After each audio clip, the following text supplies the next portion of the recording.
Hello and welcome back to Fallout 3, everybody. Welcome back to the Wasteland, where today we're going to be taking a look at all the skills. We did the special stats just the other day, so let's talk about all of the different skills that are in Fallout 3. Now, skills are always important in the Fallout games. We have 13 of them to pick from, and we have our tier list here from the top choices all the way down to the max last. So you can max out pretty much everything in Fallout 3 without too much trouble, especially if you have the Broken Steel DLC and you get up to level 30. There's plenty of skill books. We'll be talking about them briefly with each of these.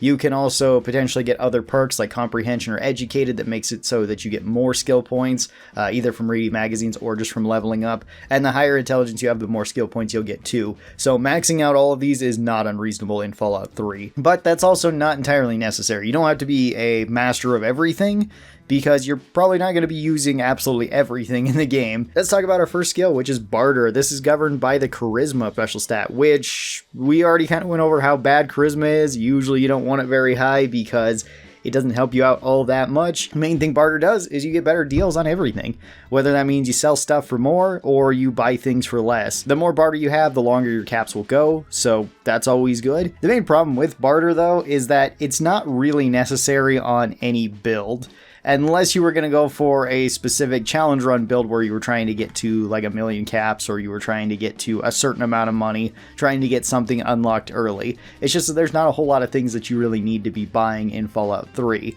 This one, sadly, also doesn't really have any good perks associated with it either, unlike Fallout New Vegas where it has something like Pack Rat associated with it.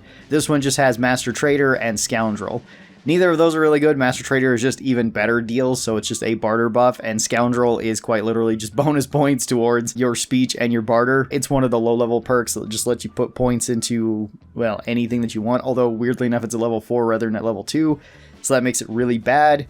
And yeah, Barter, I would say max last. You don't need to be getting your Barter up very quickly at all. Barter is fine to keep at very low levels for pretty much the entirety of Fallout 3. And it tends to be either the last or one of the very last skills that I'm actually leveling up on really any character. Up next, we've got Big Guns. This is our first damage perk, so this is going to be one of the things that you choose to specialize in. You're going to want to pick a particular weapon type unless you're doing a pacifist run. Other than that, you're always going to want to pick something to deal damage with. Big Guns sounds pretty awesome, and the very first time I played Fallout 3, I knew nothing about, well, any of the previous Fallout games, because this was the very first one I played, and I just assumed Big Guns was any, like, two-handed weapon, since we also have small guns. That's not how Big Guns works. Big Guns is anything that's really big, so this is missile launchers, this is miniguns, this is like the rocket launcher, this is the Gatling lasers. It's all the really, really big weapons. And sadly, big guns don't really start off all that strong because it's kind of difficult to get big guns. There are a few places you can run to right away if you want to get some of them. Like there are some set locations where you can get like miniguns. You could go and get the rocket launcher, which is probably your best option early on because it at least has like refillable ammo, where the other ones don't always have that. You could also go and get missile launchers, but you might be running low on ammo there. Big guns are actually fairly strong in Fallout 3, especially towards the end game. Like the Gatling laser is really, really strong. Missile launcher can be great for initiating fights. These are always going to be kind of awkward weapons to recommend though, because they're all very heavy and they're fairly rare, as well as you're probably not going to get a whole lot of ammo for them in the early game. This is governed by endurance, so the more endurance you have, the better your big guns are going to be, which is kind of cool. Endurance is always good because it makes you tankier as well. And then there's only one related perk to big guns, which is Size Matters, which just gives you plus 15 more big guns. It's a really bad perk because by the time you're getting it, you have to be like level 8 or 10. The worst part about it is that there's actually a pretty well-known exploit in Fallout 3 where you can get an infinite amount of big gun books. So you can actually guarantee to max this out without ever having to put any points into it if you would like. The way that you have to do this is you have to go to the Bethesda ruins, I believe, and then there's always a raider there that will spawn after every 3 days. If you kill him, just reset and go back, and then he will always have this on his body, so then you can just read it and you'll get +1 or +2 depending on if you have comprehension or not. Big Guns is honestly decent, but I wouldn't really recommend it for like a starting player just playing Fallout 3 for the first time. I don't think it's that great then. But a big guns build can be really fun, especially into the end game. So I'm going to put this into the take it or leave it tier because it just starts out fairly weak. It gets stronger later on. So if you want to max it out, yeah, go for it. But I would probably max it out second in terms of whatever other weapon you would like to use as your early game weapons, because all the others have better options than big guns do. Next up, we got energy weapons. This one is governed by perception, which is not really that great. Perception isn't the best thing to be leveling up, but it's kind of whatever. This allows you to do more damage with energy weapons, whatever those energy weapons might be. So this is usually laser or plasma weapons throughout the game, the exception of a few, like the Gatling lasers count as big guns, so they don't count for this, or like the plasma grenades, which would count as explosives. These are the more sci-fi weapons that you're going to be finding throughout the Wasteland. And energy weapons are really, really strong in Fallout 3. You've got some of the best ones here, and you've got some that you can rush right away. Now, if you're just playing the game normally for the first time, and you don't really know how to, like, rush certain things, that's okay. You could still get, like, laser pistols, which are pretty solid early game weapons. You get a lot of ammo for them, they do decent damage, but like the Pit has the metal blaster, which is like the strongest energy weapon in the game. You have Mothership Zeta, where you have some really strong alien weapons there, as well as the unique plasma pistol that's really strong. You have Point Lookout, which does have the microwave emitter, although that's towards the end of it, so that one also probably would be a little bit more rough to go through. You could also rush the unique plasma rifle early on too, which is really, really strong. But once you start getting to the mid game and the late game, energy weapons is really strong and can rival pretty much every other weapon type too. So I'm going to put this one up into top choice.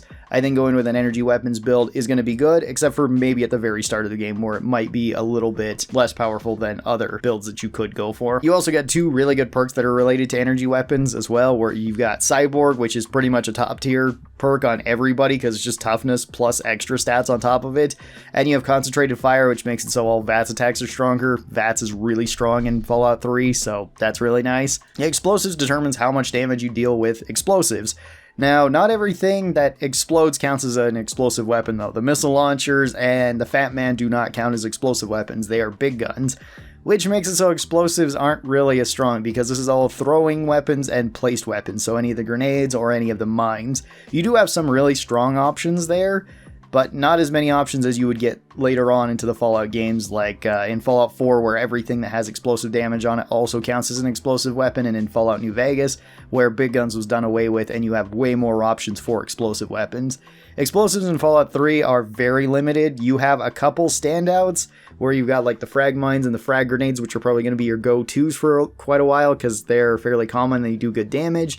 The bottle cap mines, which are your heavy damage dealers, and then like the nuka grenades, which are kind of limited in and of themselves unless you get like the Quantum Chemist perk, but probably not going to be a weapon that you're using really early on. You have some options here, but explosives is basically always going to be a good secondary option to have rather than your primary option. You're going to want to pair this with something else. It pairs fairly well with like unarmed and melee. That way you can be throwing these at a distance, blow up some enemies, or set down some mines ahead of time, move back and watch the enemies walk over the top of that, and then you can proceed to beat them up with your melee or unarmed. That works really well, or it works good in combination with really any of the other weapon types, but you don't really want to be maxing out explosives and only using explosives in Fallout 3.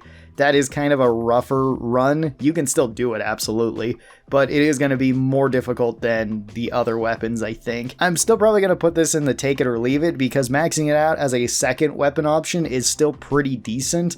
Like, just having bottle cap mines is so good, and if you got a lot of damage on them, that's really nice. As well as this does affect some perks that are pretty good. It has Demo Expert, which makes it so all your explosives hit harder. Pyromaniac is really good, not necessarily for explosives.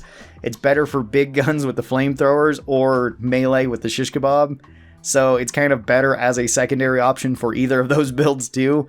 And then you got Little Leaguer, which just isn't really that great of a perk. It's another level 2 perk that's just a point dump. Lockpicking is also governed by perception, and this makes it so that you can pick certain locks.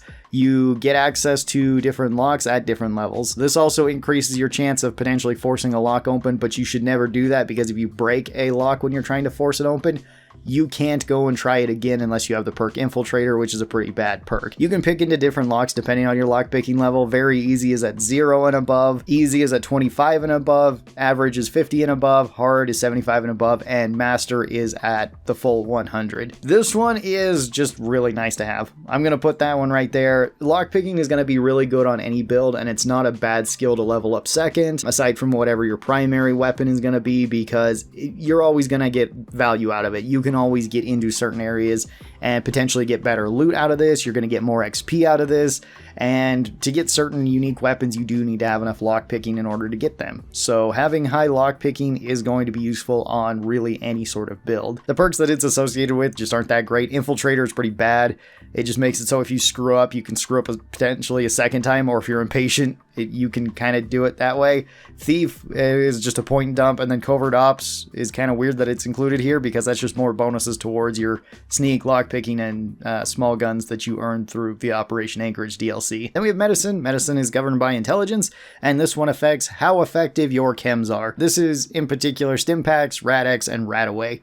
All three of those items are really good because you're probably going to be using all of them throughout the entirety of the game. Rad-X to make sure that you're not going into heavily irradiated areas, Radaway to get rid of your radiation, even though there's not a ton of radiation in Fallout 3, and Stimpaks to get your health back, assuming that you're not just scarfing down food, but since food doesn't heal as much as it does in like Fallout New Vegas, food isn't really that great of an option. It's still really good early on, just so that you can save up your Stimpaks for when you're actually getting beat up, but Stimpaks are going to be like the primary way to heal. So this one is always going to be good, no matter what build you're going with, because even on a pacifist build, you're probably going to get shot at or hit at some point, so being able to heal up is nice. This does have quite a few really good perks related to it as well. Chem Resist is fantastic. Chemist is really strong. Cyborg is another really great perk. And then Daddy's Boy / Daddy Girl is not that good because it's a level 2 perk that's just a perk for dump stats. That one doesn't really matter, but the other ones are really, really good. So I'm going to put Medicine also into the nice to have because there's not going to be any sort of build that's going to hate having Medicine.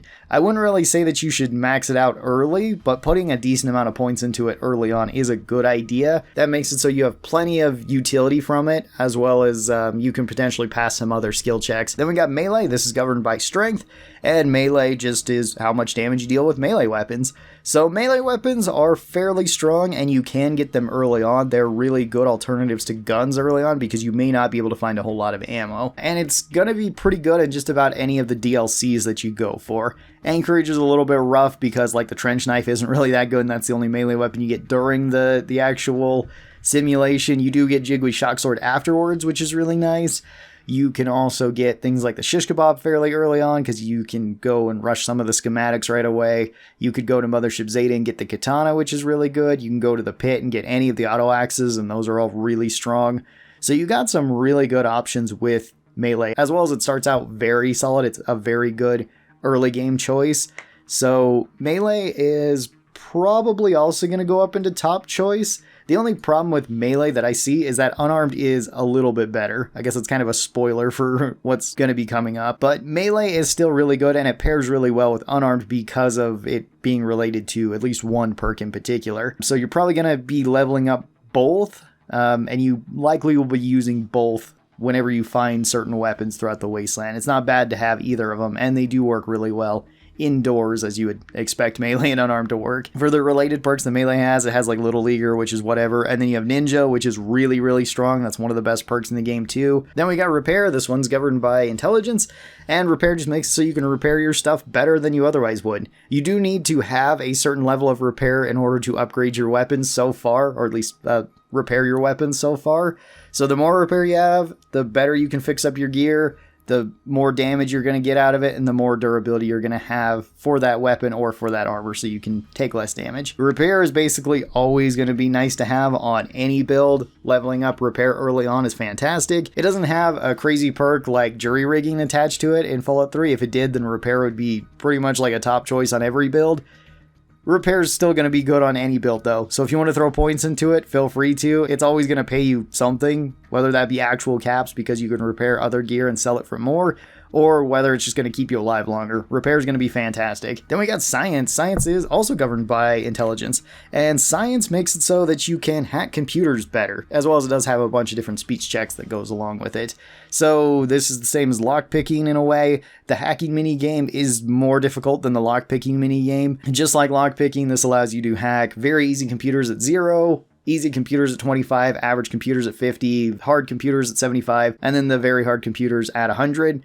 This can be super useful for getting through certain quests faster than you otherwise would. It actually has a bunch of perks that are associated with Science. So you got like Computer Whiz, which is really bad. That just makes so you get another attempt out of guessing It makes it so the computer game is a little bit quicker than it otherwise would be sometimes. Other times it does nothing, but it's just not really that great of a perk. Cyborg, fantastic perk. Daddy's Boy / Daddy's Girl, Point Dump. Entomologist, really good for killing bugs and really good for the early game because there is a decent amount of strong bugs. Nerd Rage, which is good for keeping you alive. Robotics Expert for killing robots. Quantum Chemist for potentially getting more nuka grenades if you want to blow stuff up. That can be good for a demo build. So it's got a lot of perks going for it. And it's another, like, very nice to have. If you want to max out science, go for it. You probably want to either max out lockpicking or science early on, but maybe not both. Maxing out both isn't a bad idea either, but you're probably going to want to prioritize one over the other. But then if you want to max out the second one after that, go for it. It'll just make it so you get more access to more areas. Small guns is governed by agility, and small guns is pretty much all of the standard weapons that you would associate with guns. So this is pistols, rifles, shotguns, sniper rifles, machine guns, submachine guns, anything like that. This covers, I think, the most amount of weapons, unless there's a little bit more melee weapons than this. But there is a lot of small guns in the game, and this is probably going to be the most common thing that people max out first, because there's just so many weapons. It starts out really good. It has really good end game stuff. It has really good mid game stuff. There's never going to be a bad time to have small guns, and they tend to be the most abundant weapons in the game. So, I mean, you start out with a 10mm pistol, which is very solid. You can get like hunting rifles and assault rifles early on. If you get a combat shotgun, you're pretty much set for the entire game. You've got some really powerful end game weapons like the combat shotgun, the double barrel, the terrible shotgun, the Chinese assault rifle, the Zulong assault rifle is really good too. Any of the lever action rifles are really good, I guess, besides the BB gun. So small guns is just fantastic all the way across the board. And if you want to max it out first, I totally understand. I think that's going to be what most people do first. Then we got sneak, also governed by agility, because sneaking around allows you to do sneak crits, which are guaranteed crits, and they deal double damage, which is really, really strong. Sneak is also just really strong in this game because once you have sneak maxed out, you can basically just be bumping into enemies and they likely won't be able to see you. Having more sneak not only allows you to sneak around better, but it also allows you to pickpocket better, which can be good because certain weapons, assuming that you don't want to kill enemies, or even in the case of certain enemy types where you do need to kill them, pickpocketing them or reverse pickpocketing them can be really strong. It can get you unique weapons that you otherwise wouldn't be able to get. Like you can get the General's outfit, which I just did a video on not too long ago. Having high sneak definitely helps. It's a really nice to have thing, and it really works with any sort of build outside of like explosives and big guns. Those two are the ones that don't really care too much about this because like explosives can't hit crits and a lot of big guns can't hit crits either. It also has some perks associated with it that are really strong too, where you got like silent running, which is really good in this game since it just allows you to move around easier and you get plus 10 more sneak points from that. You have thief, which is bad. You don't really want to be leveling that one up. And then you got ninja, which is really, really strong for a melee or an unarmed build. Then we got speech, which is also governed by charisma.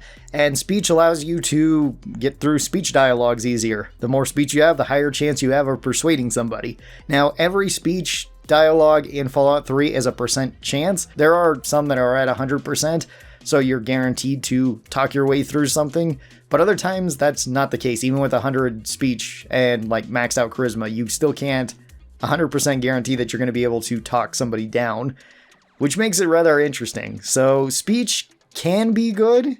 It can be really useful to have, but you can also just subvert speech checks in this game very easily by saving before you talk to somebody with a speech check. You can then just reload the game, you can save scum it, and then you can just keep going until you get the desired outcome, which does make it so you don't really need to be maxing out speech first. It's not bad because I don't really like to do that. It takes a while to do it, although I will for certain things, like if I want the Gauss rifle in Anchorage, because I'm probably going to cheat it out to get an unbreakable Gauss rifle. So I will do it there, but that's about the only one, and maybe like one or two other quests that I would actually be saving at a point so that I could get the speech checks done, so that I could either speed up the quest a little bit, or so that I could get the best reward from the quest. So I'm going to put speech actually in the max last. You don't really need to be leveling it up early, although tagging it early on is pretty good. There are a few perks that the wiki says that this is related to, although Black Widow and Lady Killer don't require speech.